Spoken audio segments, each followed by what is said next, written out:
পরবর্তী সময়ে বাংলাদেশের সব থেকে সাহসী এবং প্রমিনেন্ট একজন ভোকাল ছিল, যিনি কখনো ভয় করে কখনো কথা বলেন নাই।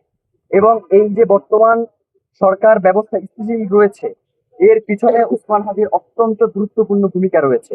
সুতরাং এত গুরুত্বপূর্ণ একজন ব্যক্তির ক্ষেত্রে যদি আন্তর্জাতিক কোনো সহায়তা নেয়ার প্রয়োজন পড়ে গোয়েন্দা সংস্থার, অবশ্যই সেটা রাষ্ট্রকে নিতে হবে। হ্যাঁ, অবশ্যই। আমি তো বললামই যে আমাদের দুইটাই দাবি, একটা হচ্ছে দ্রুত বিচারিক ট্রাইব্যুনাল গঠন, এবং সেই সাথে এক্ষেত্রে গোয়েন্দা ইন্টেলিজেন্সের আপনি চাইলে সহায়তা নিতে পারেন। এক্ষেত্রে আপনাকে সহায়তা নিতে হবে, নিতে পারেন বলতে কথা নাই, আপনাকে নিতে হবে। মানে কি, ওসমান আলী রক্ত ঝরাই গেছে এবং সেইটার আমরা খুনিদের বিচার দেখবো না, এটা তো হইতে পারে না। 5ই আগস্ট পরবর্তী বাংলাদেশে এই প্রশ্রয়টা কোনোভাবেই দেওয়া যাবে না। তাহলে আপনাদের শুধু লাশই ঝরবে, ওসমান হাদিদের শুধু রক্তের ধারা বইতেই থাকবে, কিন্তু বাংলাদেশ স্বাধীনতা সার্বভৌমত্ব কিন্তু অক্ষুণ্ণ থাকবে না। যে আর কারো কোনো প্রশ্ন আছে?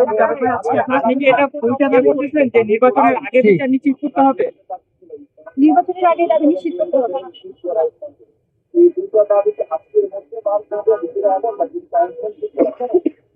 টাইম ফ্রেমের ব্যাপারে যেটা, সেটা আপনারা জানেন যে প্রধান উপদেষ্টা গতকালকে একটি নিরাপত্তা বিশ্লেষকদের নিয়ে একটা বৈঠক করেছে, এবং সেই বৈঠকে সে বলেছে এছাড়াও হাদি, মানে হচ্ছে হাদি এখন আর মেইন সাবজেক্ট নাই, মানে হাদিকে মেইন সাবজেক্ট দিয়ে বাদ দেওয়ার মতো চেষ্টা করা হয়েছে।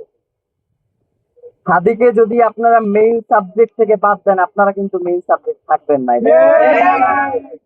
হাদিকে মেইন সাবজেক্টে রেখেই আপনাদের সকল সিদ্ধান্ত গ্রহণ করতে হবে।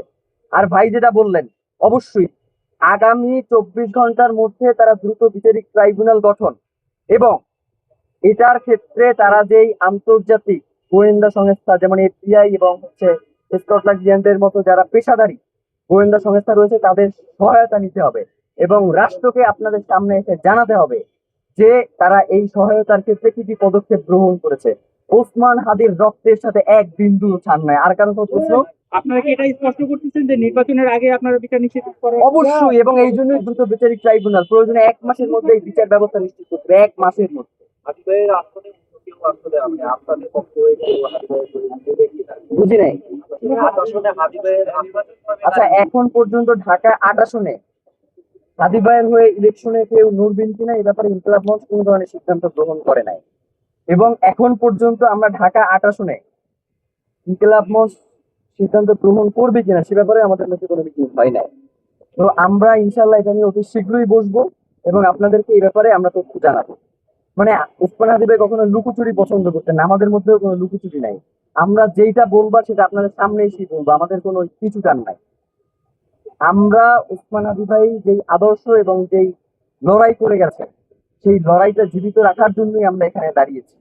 নয়তো আমাদেরকে যেইভাবে এই ফোকাস থেকে দূরে সরিয়ে রাখবার জন্য চেষ্টা করা হচ্ছে, আজকে তাইলে আমরা আপনাদের সামনে এসে দাঁড়াইতাম না। সোজা কথা, আমরা এখানে দাঁড়াইছি মানে হচ্ছে ওসমান হাদি গ্রেফতার নিশ্চিত করেই আমরা এখান থেকে যাবো। জি, আর কারো কোনো প্রশ্ন আছে? জি, আপনাদের